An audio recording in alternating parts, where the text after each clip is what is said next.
ശബരിമല സ്വർണ്ണക്കൊള്ള വിവാദം അതിപ്പോൾ പത്മകുമാറിന് ജാമ്യം കിട്ടിയിട്ടില്ല എന്ന വാർത്തയാണ് ഏറ്റവും പുതിയതായി അതുമായി ബന്ധപ്പെട്ട് പുറത്തു വരുന്നത്. സർ, ഇതിൽ നമ്മളിപ്പോൾ കേൾക്കുന്ന ഏറ്റവും പുതിയ വാർത്ത, നമ്മൾ ഇന്നുവരെ കേരള ചരിത്രത്തിൽ കേൾക്കാത്ത ഒരു വാർത്ത. സർക്കാർ അന്വേഷിക്കുന്ന പ്രമാദമായ ഒരു കേസ്, അതും ഹൈക്കോടതിയുടെ മേൽനോട്ടത്തിൽ നടക്കുന്ന കേസ്, അത് ഈ സ്വർണ്ണക്കൊള്ള കേസ്. അതിന് ഒരു പ്രതിപക്ഷ നേതാവ് എന്ന അത്രയും തന്നെ സ്റ്റാൻഡുള്ള, കഴിഞ്ഞ ടൈമിൽ പ്രതിപക്ഷ നേതാവായിരുന്നു, ഇപ്പോൾ അദ്ദേഹം കോൺഗ്രസിലെ തലമുതിർന്ന കേരളത്തിലെ നേതാക്കളിൽ ഒരാൾ ശ്രീ രമേശ് ചെന്നിത്തല. അദ്ദേഹം ഇപ്പോൾ ചില വേണ്ടപ്പെട്ട തെളിവുകൾ അതുമായി ബന്ധപ്പെട്ട് താൻ നൽകാൻ തയ്യാറാണ് എന്ന് പറഞ്ഞുകൊണ്ട് വന്നിരിക്കുന്നു. അത് കോൺഗ്രസ് പാർട്ടിക്കുള്ളിലും അദ്ദേഹത്തിന് ഇങ്ങനെ അദ്ദേഹം ഒരു തെളിവ് നൽകാൻ അദ്ദേഹം തയ്യാറാണ് എന്ന് പറഞ്ഞു വന്നിട്ട് ഒരു നേതാവ് പോലും അതിനെക്കുറിച്ചൊരു നല്ല വാക്ക് ആരും പറഞ്ഞിട്ടില്ല. രണ്ട്, സർ, ഇത് ഭരണത്തിലിരിക്കുന്ന CPM എന്ന് പറയുന്ന പാർട്ടിക്കും അവരുടെ പോലീസിനും അവർക്ക് കണ്ടെത്താൻ കഴിയാത്ത ഒരു പുതിയ കേസിന് ആസ്പദമായ ഒരു പുതിയ തെളിവ് നൽകുക എന്ന് പറയുന്നത് ഭരണപക്ഷത്തിനും പ്രതിപക്ഷത്തിനും, പ്രത്യേകിച്ച് ഭരണപക്ഷത്തിന് ഒരു അടിയും, പ്രതിപക്ഷത്തിലെ ഈ കുശുമ്പുകാരെ, നാട്ടുമ്പുറത്തെ പെണ്ണുങ്ങളുടെ കുശുമ്പ് എന്ന് പറയുന്ന പോലെ ഇയാൾ അങ്ങനെ നേതാവായി പൊങ്ങി വരുമോ എന്നൊരു ആശങ്കയും ഇവർക്ക് തമ്മിൽ ഉണ്ടാകുന്നില്ലേ? സർ, ഈ രണ്ട് രാഷ്ട്രീയവും ഒന്ന് വിലയിരുത്താമോ? തീർച്ചയായിട്ടും ഈ മുൻ പ്രതിപക്ഷ നേതാവ് ആയ കോൺഗ്രസിന്റെ വർക്കിംഗ് കമ്മിറ്റി മെമ്പറായ ശ്രീ രമേശ് ചെന്നിത്തല ബുധനാഴ്ചയായിരുന്നു ക്രൈംബ്രാഞ്ചിന്റെ തിരുവനന്തപുരത്ത് ഇഞ്ചക്കലുള്ള ഓഫീസിൽ തെളിവ് നൽകാൻ എത്തേണ്ടിയിരുന്നത്. പക്ഷെ ക്രൈംബ്രാഞ്ച് തന്നെ ഇലക്ഷൻ പരിഗണിച്ചിട്ട് ഇത് ഇലക്ഷനിൽ വലിയൊരു ചർച്ചാ വിഷയമാകുമെന്നുള്ളത് ഒരു ഭയം കൊണ്ട് അത് മാറ്റിവെച്ചു. അദ്ദേഹം ഞായറാഴ്ചയാണെന്ന് തോന്നുന്നു പുതിയ ഷെഡ്യൂൾ പ്രകാരം ക്രൈംബ്രാഞ്ചിന് ഓഫീസിൽ ചെന്ന് മൊഴി കൊടുക്കുന്നത്. പുറത്ത് അറിയുന്ന വാർത്തകൾ പ്രകാരം, പൊതുവിടത്തിൽ ലഭ്യമായിട്ടുള്ള വിവരങ്ങൾ പ്രകാരം, ഒരു പുരാവസ്തു കച്ചവടക്കാരൻ, മലയാളിയായ, ചിലര് സ്വരൂപ് എന്നൊക്കെ പേര് പറയുന്നുണ്ട്, എനിക്ക് അറിഞ്ഞുകൂടാ അത് കൃത്യമാണോ എന്ന്, എങ്കിലും കേട്ടത് ഞാൻ പറഞ്ഞു എന്നുള്ളതേ ഉള്ളൂ. അപ്പോൾ അയാളാണ് ഈ വിവരം ഇദ്ദേഹത്തിന് നൽകിയത് എന്നുള്ള ചില സൂചനകളുണ്ട്. ഈ വിവരം അദ്ദേഹം ക്രൈംബ്രാഞ്ചിന് നൽകുകയും മാത്രമല്ല അദ്ദേഹത്തിന് വിശദാംശങ്ങൾ നൽകുന്ന ഈ വ്യക്തിയെ നേരിട്ട് ക്രൈംബ്രാഞ്ച് ഓഫീസിൽ ചെന്നിട്ട് മൊഴി കൊടുക്കുകയും ചെയ്യും എന്നാണ് ഏറ്റവും ഒടുവിൽ പുറത്തു വരുന്ന വാർത്തകൾ സൂചിപ്പിക്കുന്നത്. അപ്പോൾ ന്യായമായിട്ടും അയ്യപ്പദാസ് ചോദിച്ച ഒരു ചോദ്യമുണ്ട്. കേരള പോലീസാണ് ഈ കേസ് അന്വേഷിക്കുന്നത്. അത് ഹൈക്കോടതിയുടെ നിർദ്ദേശപ്രകാരം ഉള്ള സ്പെഷ്യൽ ഇൻവെസ്റ്റിഗേഷൻ ടീം, ഒരു അഡീഷണൽ DGPയുടെ മേൽനോട്ടത്തിലുള്ള, മുതിർന്ന പോലീസ് ഉദ്യോഗസ്ഥന്മാരുടെ മേൽനോട്ടത്തിലുള്ള പരിചയസമ്പന്നരായ പോലീസ് ഉദ്യോഗസ്ഥനുള്ള, SP റാങ്കിലുള്ള ഉദ്യോഗസ്ഥനുള്ള ആ ഒരു ടീം അവർക്ക് കണ്ടെത്താൻ കഴിയാത്ത കാര്യം എങ്ങനെ ഒരു മുൻ പ്രതിപക്ഷ നേതാവ് MLAയുമായ വ്യക്തി കണ്ടുപിടിച്ചു? പോലീസിന്റെ പണി അദ്ദേഹം ഏറ്റെടുത്തതാണോ? ചോദ്യമുണ്ട്.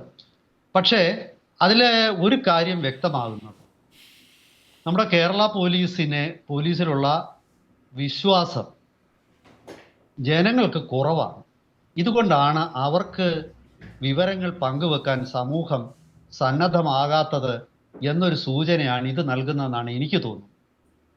കാരണം ഇപ്പോൾ ഒരു കുറ്റകൃത്യം നടന്നാൽ അതിനെക്കുറിച്ചുള്ള വിവരങ്ങൾ ജനം പോലീസിന് നൽകണമെങ്കിൽ ആ പോലീസിൽ ഒരു വിശ്വാസം ജനത്തിന് വേണം. ആ ജനത്തിന് ദൗർഭാഗ്യവശാൽ പോലീസിൽ വിശ്വാസമില്ല.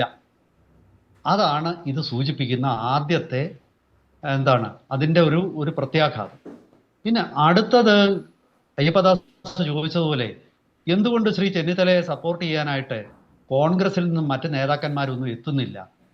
അത് ഒരു വളരെ ശ്രദ്ധേയമായ ചോദ്യമാണ്. കാരണം ഇതുവരെ അത് ആരും ശ്രദ്ധിച്ചിരുന്നില്ല. സാധാരണഗതിയിൽ രമേശ് ചെന്നിത്തല ഒരുപാട് അഴിമതി ആരോപണങ്ങൾ കൊണ്ടുവന്നിട്ടുണ്ട്. അദ്ദേഹം പ്രതിപക്ഷ നേതാവായിരുന്നപ്പോൾ സ്പ്രിംഗ്ലർ വിഷയത്തില്, അതുപോലെ തന്നെ ഈ ഫിഷിംഗ് ബോട്ടുകളുടെ കാര്യത്തിലുള്ള വിഷയം, അങ്ങനെ നിരവധി വിഷയങ്ങളിൽ അദ്ദേഹം വലിയ സ്വർണ്ണ കള്ളക്കടത്തിന്റെ കാര്യത്തില്, അതുപോലെ KPMGയുടെ വിഷയത്തില്, അതായത് കൺസൾട്ടൻസിനെ നിയമിക്കുന്ന വിഷയത്തിൽ ഒരുപാട് കാര്യങ്ങളിൽ അദ്ദേഹം ഒരുപാട് വെളിപ്പെടുത്തലുകൾ നടത്തി. അന്നൊക്കെ ചിലരെങ്കിലും അദ്ദേഹത്തിനെ പിന്തുണയ്ക്കാനായിട്ട് വരുമായിരുന്നു. ഇപ്രാവശ്യം കോൺഗ്രസിൽ നിന്ന് അദ്ദേഹത്തിന് പിന്തുണയൊന്നുമില്ല. അദ്ദേഹം ഉന്നയിച്ചിരിക്കുന്നത് അതീവ ഗൗരവമുള്ള ഒരു വിഷയമാണ്. പക്ഷെ എന്നിട്ടും എന്തുകൊണ്ടാണ് ഈ കോൺഗ്രസ്സുകാർ ഇദ്ദേഹത്തെ പിന്തുണയ്ക്കാത്തത്? കാരണം അതിലൊരു രാഷ്ട്രീയമുണ്ട്. ഈ വിഷയം വീണ്ടും ചർച്ചയിലേക്ക് വന്നാൽ, ഈ വിഷയത്തിൽ ഉള്ള അന്വേഷണങ്ങൾ നടന്നാൽ എന്തായിരിക്കും സംഭവിക്കുന്നത്? നമ്മുടെ ഒരു ചൊല്ലുണ്ടല്ലോ, അമ്പ് കൊള്ളാത്തവരില്ല ഗുരുക്കളിൽ എന്ന് പറയുന്ന പോലെ കേരള രാഷ്ട്രീയത്തിൽ ആർക്കൊക്കെ നേരെയായിരിക്കും ഈ അമ്പ് ചെല്ലുന്നത് എന്ന് പലർക്കും സംശയം കാണും. ഇടതുമുന്നണിയാണ് കഴിഞ്ഞ 10 വർഷമായിട്ട് ഭരിക്കുന്നതെങ്കിലും കോൺഗ്രസ് അതിനു മുമ്പ് ഭരിക്കുകയും ദേവസ്വം ബോർഡിന്റെ ചുമതല ഉണ്ടായിരുന്ന ആൾക്കാരൊക്കെ അന്നും ഉണ്ട്. അപ്പൊ സ്വാഭാവികമായിട്ടും വർഷങ്ങൾക്ക് പിറകിലേക്ക് അന്വേഷണം പോവുകയാണെങ്കിൽ അത് ആരെയൊക്കെ ബാധിക്കും എന്നുള്ള കാര്യത്തിൽ പലർക്കും ആശങ്കയുണ്ടാവാം. പിന്നെ കേരളത്തിലെ സാമുദായിക സംഘടനാ നേതാക്കന്മാരിൽ ചിലരെയൊക്കെ ഇത് പോയി കൊള്ളുമായിരിക്കും. പിന്നെ ഇതിന്റെ ഒരു പ്രതിസന്ധി എന്ന് പറയുന്നത്, ഇതിപ്പം നിഷ്പക്ഷമായ ഒരു അന്വേഷണം ചിലപ്പോ ഇടതുമുന്നണിയിൽ മാത്രമായിട്ട് ഒതുങ്ങി നിൽക്കാനിടയില്ല. അപ്പൊ ഇതൊക്കെ പേടിച്ചുകൊണ്ടായിരിക്കണം കോൺഗ്രസിൽ നിന്നും പലരും അദ്ദേഹത്തിന് വേണ്ട ഒരു പിന്തുണ നൽകാൻ തയ്യാറാകാത്തത് എന്നൊരു സംശയമുണ്ട്. അതിന് ന്യായമുണ്ട് ആ സംശയത്തിന്. പിന്നെ ഇപ്പോൾ ഈ വിഷയം പിന്നെ രാഷ്ട്രീയമായിട്ട് ചർച്ച ചെയ്താൽ വരുന്ന 6 മാസത്തേക്ക് തീർച്ചയായിട്ടും ഇതൊരു വലിയ വിഷയമായിട്ട് കേരള രാഷ്ട്രീയത്തിൽ പ്രകമ്പനം കൊള്ളിക്കും. അങ്ങനെ സംഭവിച്ചാൽ സ്വാഭാവികമായിട്ടും അത് ശ്രീ രമേശ് ചെന്നിത്തലയ്ക്കായിരിക്കും അതിൻ്റെ ക്രെഡിറ്റ്. അദ്ദേഹം ഡീഫാക്റ്റോ പ്രതിപക്ഷ നേതാവായിട്ട് മാറാൻ പോവുകയാണ്. ഈ ഒരു വിഷയം ചർച്ചയിലേക്ക് വരുമ്പോൾ സ്വാഭാവികമായിട്ടും കോൺഗ്രസ് KPCC പ്രസിഡന്റും കേരളത്തിലെ പ്രതിപക്ഷ നേതാവും ഒന്നുമല്ല, ശ്രദ്ധാകേന്ദ്രം രമേശ് ചെന്നിത്തലയായിട്ട് മാറും. തീർച്ചയായിട്ടും സ്വാഭാവികമായിട്ടും വാദങ്ങളും പ്രതിവാദങ്ങളും വരും. ഇപ്പോ ഈ ബുധനാഴ്ച അദ്ദേഹം ക്രൈംബ്രാഞ്ച് ഓഫീസിൽ ചെന്ന് മൊഴി കൊടുക്കാൻ തയ്യാറായിരുന്നെങ്കിലും പോലീസ് തയ്യാറായിരുന്നില്ല. കാരണം മാധ്യമ വാർത്തകൾ സൂചിപ്പിക്കുന്നത് അങ്ങനെ ചെയ്തിരുന്നെങ്കിൽ ഇതിനെ തുടർന്ന് ചെന്നിത്തല പത്രക്കാർക്ക് വിശദീകരണങ്ങൾ കൊടുക്കും. ചെന്നിത്തല അവിടെ പോയിട്ട് വിവരം കൊടുത്തു കഴിഞ്ഞാൽ സ്വാഭാവികമായിട്ടും അദ്ദേഹത്തെ കാണാനായിട്ട് നിരവധി മാധ്യമ പ്രവർത്തകർ അവിടെ ചെല്ലുമല്ലോ. അതിനെ തുടർന്ന് അദ്ദേഹം അവർക്ക് വിശദീകരണം കൊടുക്കുമ്പോൾ അതിനേക്കാൾ ബുദ്ധിമുട്ട്. തീർച്ചയായിട്ടും പിന്നീട് വരും ദിവസങ്ങളിൽ പലരും ഈ വിഷയത്തിൽ അഭിപ്രായ പ്രകടനം നടത്തും. ചുരുക്കി പറഞ്ഞാൽ അത് ഇലക്ഷനെ പെട്ടെന്ന് വല്ലാത്ത രീതിയിൽ ബാധിക്കുമോ എന്നൊരു സംശയം, ഭീതി പോലീസ് തന്നെ ഈ മൊഴിയെടുക്കല് ഇലക്ഷന് ശേഷം എന്നുള്ള രീതിയിലേക്ക് മാറ്റിയെന്നാണ് മാധ്യമ വാർത്തകൾ സൂചിപ്പിക്കുന്നത്. അത് വിശ്വസനീയമാണെന്നാണ് എനിക്ക് തോന്നുന്നത്. അതിലൊരു യുക്തിയുണ്ട്. പിന്നെ ഇതില് വേറെ ചില ചോദ്യങ്ങൾ, ഞാൻ വർഷങ്ങളായിട്ട് ശബരിമല റിപ്പോർട്ട് ചെയ്യുന്ന പല പത്തനംതിട്ട ജില്ലയിലെ മാധ്യമപ്രവർത്തകരുമായിട്ട് ഞാൻ സംസാരിച്ചു.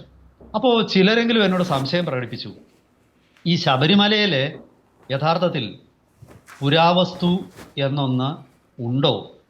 കാരണം ശബരിമല 1950കളിൽ ശബരിമലയുടെ തീവെപ്പ് നടന്ന സമയത്ത് ശബരിമലയുടെ പല പൗരാണിക വസ്തുക്കളും കത്തി നശിച്ചിരുന്നു. പിന്നീടുള്ളത് സ്വർണം എന്ന അമൂല്യമായ ഒരു ലോഹം മാത്രം. അപ്പൊ ശബരിമലയുടെ യഥാർത്ഥ വിഗ്രഹം പോലും അന്ന് നശിച്ചു പോയി എന്നുള്ള വാർത്തകൾ ഉണ്ടായിട്ടുണ്ട്. പിന്നീട് പുതിയ വിഗ്രഹമാണ് ശബരിമലയിൽ പ്രതിഷ്ഠിച്ചതെന്ന് പറയുന്നവരുണ്ട്. ഇത് എന്തായാലും ശബരിമല അങ്ങനെ ഒരു വലിയ അമൂല്യ നിധിശേഖരമുള്ള ക്ഷേത്രമല്ല. ഇന്ന് പത്മനാഭസ്വാമി ക്ഷേത്രവുമായിട്ടോ അതല്ലെങ്കിൽ നമുക്ക് തൃശ്ശൂരെ വടക്കുന്നാഥ ക്ഷേത്രവുമായിട്ടോ അല്ലെങ്കിൽ ഈ മധ്യ തിരുവിതാംകൂറിലെ തന്നെ ചില പൗരാണിക ക്ഷേത്രമുണ്ട്. ഹരിപ്പാട് സുബ്രഹ്മണ്യ സ്വാമി ക്ഷേത്രം, അല്ലെങ്കിൽ ചെങ്ങന്നൂർ മഹാദേവ ക്ഷേത്രം, ആറന്മുള മഹാവിഷ്ണു ക്ഷേത്രം, ഇങ്ങനെയൊക്കെയുള്ള ക്ഷേത്രങ്ങൾ പോലെ ഒരു വലിയ സ്ട്രക്ചർ അല്ലായിരുന്നു ഒരു വന ക്ഷേത്രമായ ശബരിമലയിൽ. അപ്പൊ ശബരിമലയിൽ ഈ പറയുന്ന രീതിയിലുള്ള പൗരാണിക വസ്തുക്കൾ ഉണ്ടോ എന്ന് ശബരിമല റിപ്പോർട്ട് ചെയ്ത ചില മാധ്യമ പ്രവർത്തകരോട് സംശയം പ്രകടിപ്പിച്ചു. അപ്പോ രമേശ് ചെന്നിത്തല ഒന്നും കാണാതെ രമേശ് ചെന്നിത്തല പോയിട്ട് ഒരു വിഷയത്തിൽ തലവെക്കുമെന്ന് ഞാൻ കരുതുന്നില്ല. അപ്പൊ പിന്നെ എന്തായിരിക്കാം അവിടെ മറ്റൊരു സൂചനയുള്ളത്?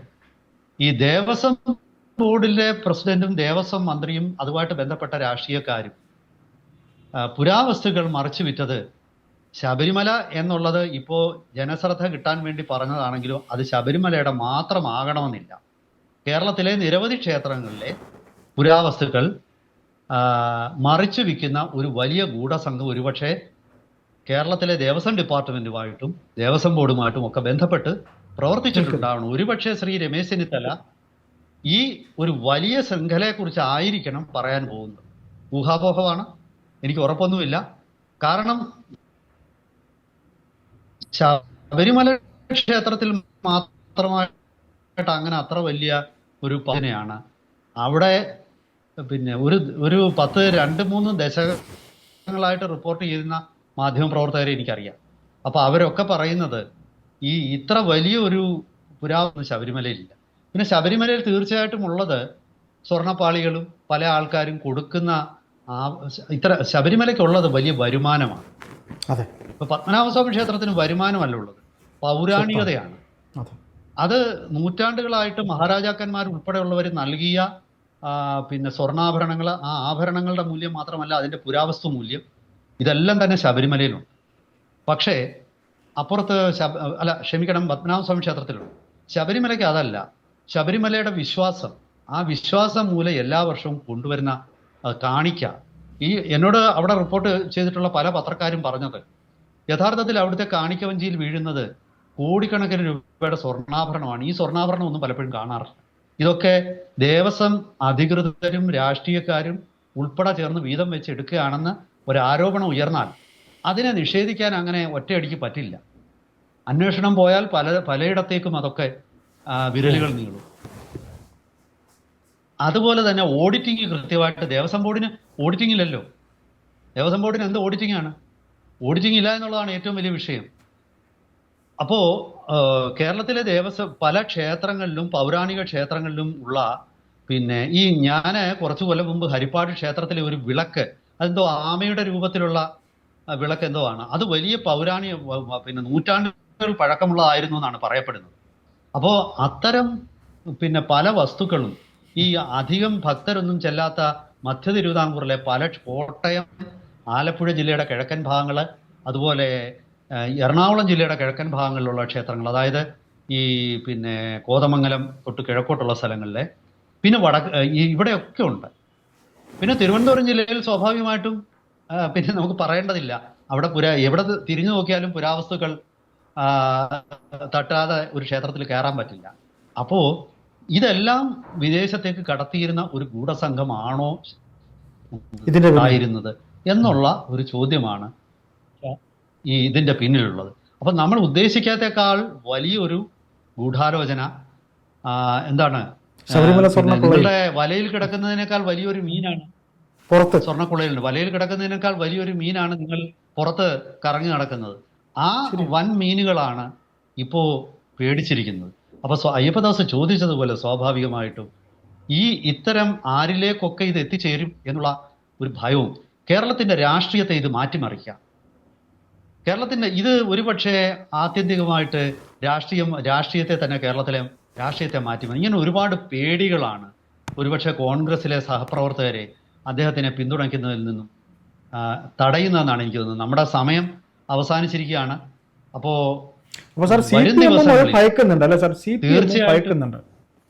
തീർച്ചയായിട്ടും 100% എന്നോടൊരു കോൺഗ്രസ് നേതാവ് പറഞ്ഞത് രാഹുൽ ഗാന്ധി പറഞ്ഞതല്ല ഹൈഡ്രജൻ ബോംബ്, രമേശ് ചെന്നിത്തലയുടെ ഈ ആരോപണമാണ് ഹൈഡ്രജൻ ബോംബ്. യഥാർത്ഥത്തിൽ ഇത് പൊട്ടുകയാണെങ്കിൽ കേരളത്തിലെ രാഷ്ട്രീയം അടിമുടി മാറാം എന്നാണ് ഒരു സൂചന. അതായത് ഞാൻ പറഞ്ഞല്ലോ, അത് ശബരിമല മാത്രം ഒതുങ്ങി നിൽക്കുന്നതല്ല, പിന്നെ തിരുവിതാംകൂറിലെ മുഴുവൻ ക്ഷേത്രങ്ങളിലും ബന്ധപ്പെട്ട് കിടക്കുന്ന ഒരു ആരോപണമാണ് TDBക്കെതിരെ, തിരുവിതാംകൂർ ദേവസ്വം ബോർഡിനെതിരെ ശ്രീ രമേശ് ചെന്നിത്തല ഉന്നയിച്ചത്. വരും ദിവസങ്ങളിൽ അദ്ദേഹത്തിന്റെ മൊഴി രേഖപ്പെടുത്തിയതിനു ശേഷം ഇദ്ദേഹം മാധ്യമപ്രവർത്തകരും ആയിട്ട് കാണാനിടയുണ്ട്. അദ്ദേഹം ഒരുപാട് വിവരങ്ങൾ പങ്കുവെക്കാനും ഇടയുണ്ട്. അത് തീർച്ചയായിട്ടും ഇവിടെ ഒരു ഭൂകമ്പം തന്നെ സൃഷ്ടിക്കും എന്നുള്ളതാണ് ഇപ്പോഴത്തെ ഒരു സൂചന. നമുക്ക് കാത്തിരിക്കാം.